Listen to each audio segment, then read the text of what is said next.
Hello and welcome to Crypto Trends. This is the PulseChain Crypto Trends edition.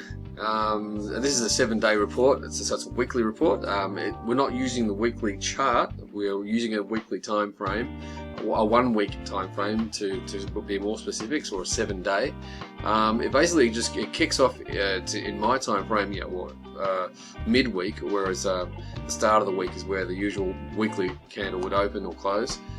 So it's actually 48 hours after the standard weekly candle closes as far as the cycle that I run on. But based upon that, I look at only the top RH Core Assets for people that are holding wrap PLS, obviously DAI as a stable, or any other stable. It doesn't matter. The principle being just a stable, USD stable. PLSX, INC and HEX, and also paired against the pairs of DAI pairs and also PLS pairs. So it gives you a good mixture of exactly. I mean, it's not a large list of assets, but these are the core ones, and these are the ones that are actually all on PulseX as well. And therefore they're obviously all available on TradingView, and my indicators and my trading style works here. So that being said, I'm looking at wrap PLS or PLS DAI, the pair here.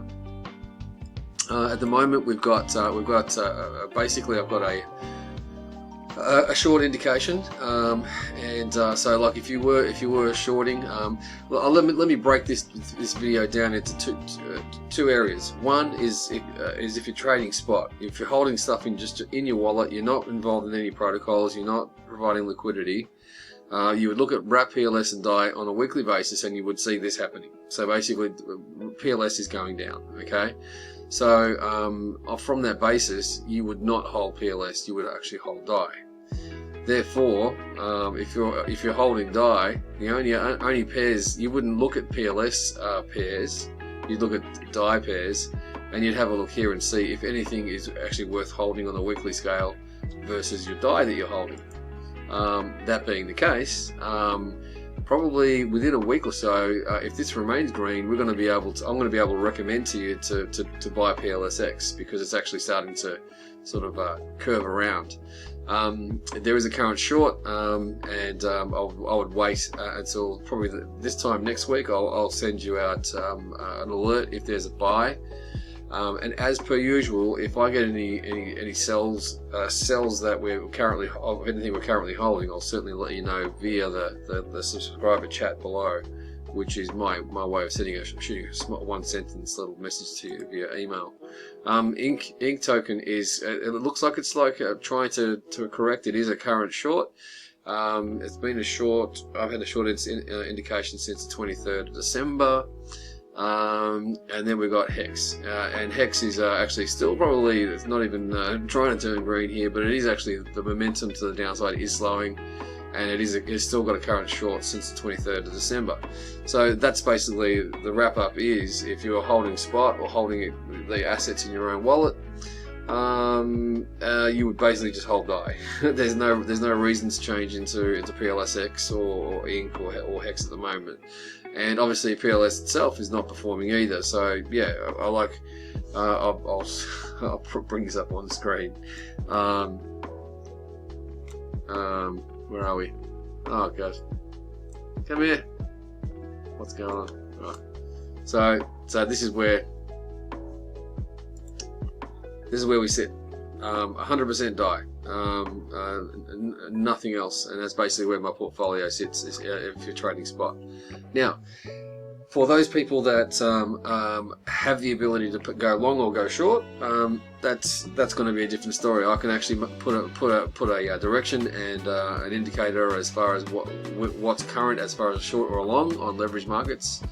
On all these assets. So that being the case, starting off with wrap PLS, you would have a current short indicator since the 23rd of December. As far as how I'd play that is, I would probably I wouldn't have run with tight stops. I would be looking for this. This is what I call the last candle. To you as a viewer, it would be the second last candle. The way to read these Fibonacci candles is if I don't see the wick above there, I keep my stop loss pretty far away.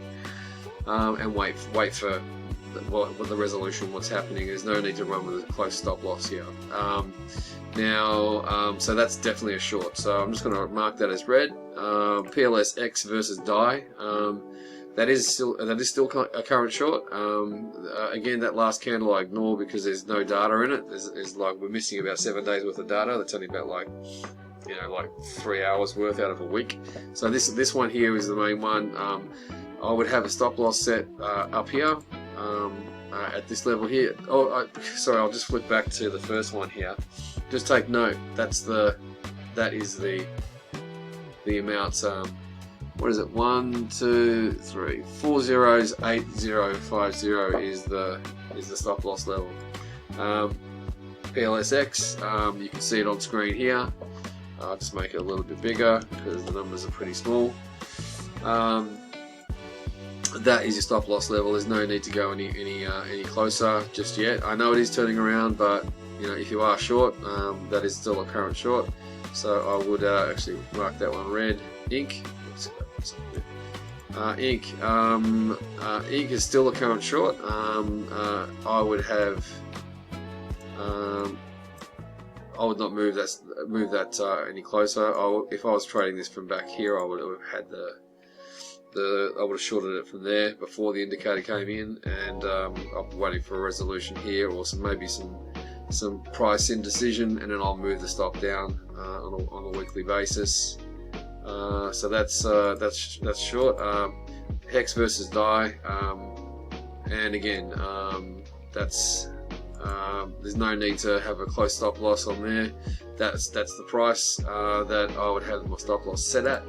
PLSX versus PLS, I would on the basis of this one here, I probably would have entered my short there, and it's still a current short. It's been short from the 23rd of December. It has not broken. So this candle here could easily resolve to the downside, like all the 1, 2, 3, 4 candles prior. So it's an unbroken downtrend as far as I'm concerned. No need to even have a close stop loss. Ink token, we would have jumped in a short down here. Got a confirming short indicator on that second candle there on the 23rd of December again. And then this lines up with the previous episodes that I've done, telling you, where we got in, where we jumped out, just before that big drop. And this is a continuation. I can see here. There's no hesitation or price indecisions. Otherwise, I would see wicks above these red candles. So we probably got further downside based on the 7-day chart scale. Then furthermore, Hex versus PLS. This pair, again, I would have jumped into a short there if you were shorting it, and I would be writing it down. Pretty much, there's no need to bring a close stop loss. We'll see how this candle resolves. If there's a little bit of price instability and that wick remains, and we move into another week, and we don't sort of see up or down, and it sort of goes sideways, I would actually then move my stop loss closer to that, because it does have the wick. Let's have a look at most of these candles in this current week have a wick at the top. So by next week at this time, I'll be able to come out with a report, and it'll be very likely I'll be moving all these stops closer, or this might resolve to the upside and turn green, and I might actually turn from short to long. So this is a crucial. We're getting to more of a crucial time. Make sure you are subscribed to the subscriber chat down. There's a button down below, and then I can send you a message if anything weird happens. I've got all these. I'll make sure while I'm doing the video, I'll just make sure that I've got alarms set up on this. If anything, you won't need probably a message from me to let you know that something's changed that much, because the stops are really wide. I doubt that we're going to see that so much movement, but just in case. Also, don't forget. Also, the subscriber chat below is also a way for you guys to chat between each other, and also for me and you guys to chat with each other as well. So yeah, make use of it. You can start a new thread in there if you like, and talk about whatever you want. Yeah, there we go. Alright, so alarm's all set up. If anything happens in relation to any of these assets or any of the calls that I've made between now and the next 7 days, I'll get an alert from my trading view, and I'll be straight in there and just shoot you a quick message, so you can basically shut your brain off for the next week if you like and concentrate on other things. Thanks for joining, and I'll catch you in the next wrap up. So the call is, if you're trading spot outside of these shorts that I've just called, I would be holding 100% die again this week. So thanks again, and I'll talk to you soon.